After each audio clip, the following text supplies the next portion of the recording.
বিষয় আন্দোলন উপকাৰ কৰিব বুলি কৈছো এই গছৰ কাণৰ গাছ পিতা মাতা নেলু কাটিলে পাহাৰ পৰ্বত খহালে তেতিয়া ক'ত গৈছিলে এতিয়া অমিত বিষয় কৰিছে খেলা গছৰ ছাঁ দিব এইখিনিত ৰাইজ আহি পেলাই গছৰ তলত জোৰাই থাকে গছ কলৈ গ'ল অমিত বিষয় আন্দোলন এতিয়া কেলা কাটিবহে গছ পুলি ৰুবলৈ আহিছে হয় নেকি গড়াল দি বেৰিব ছাগলী গৰুৱে নোপোৱাকে সব অসমখন মূৰ্খ বাহৰ কাটি মুখা হ'ল 10,000 টকা দিয়া বাবা যেতিয়া দি শেষ কৰিব অল আছাম মূৰ্খবিলাক আচলতে সন্তুষ্ট হোৱা নাই ন টকা মানে সন্তুষ্ট নহয় বুলি কৈছে পুলিবিলাক জীয়াই নাথাকিব বুলি কৈছে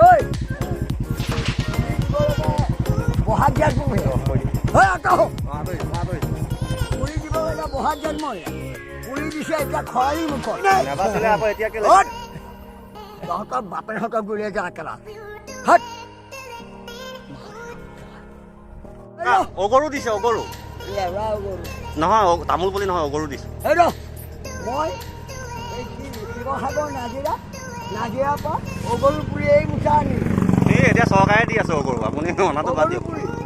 মনোমন কাক মই ক'ব যে অগৰু পুলি ইমান মুঠা আনিলোঁ নগাঁও শিৱসাগৰ নাজিৰা নাচ আনি পায়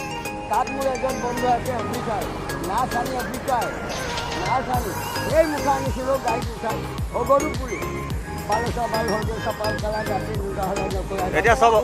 চব অগৰুৱে দিছে এতিয়া চৰকাৰে চব অগৰুৱে দিছে অগৰ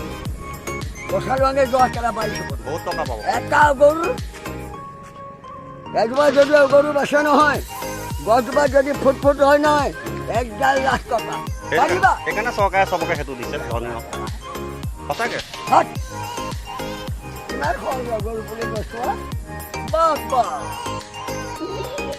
চবকে দিছে আপুনি অগৰু ফগৰু মাৰ গুৰি কেলা চব অগৰুৱে দিছে মই মুঠি আনিছিলোঁ আপুনি অনাটো পুলিৰ লগত এইটো পুলি নিমিলে এইটো চৰকাৰে দিয়া বচাই লোৱা এইটো চৰকাৰে দিয়া যে বাচি বচাই পেলাই যেতিয়া হ'ব মই যদি জীয়াই থাকোঁ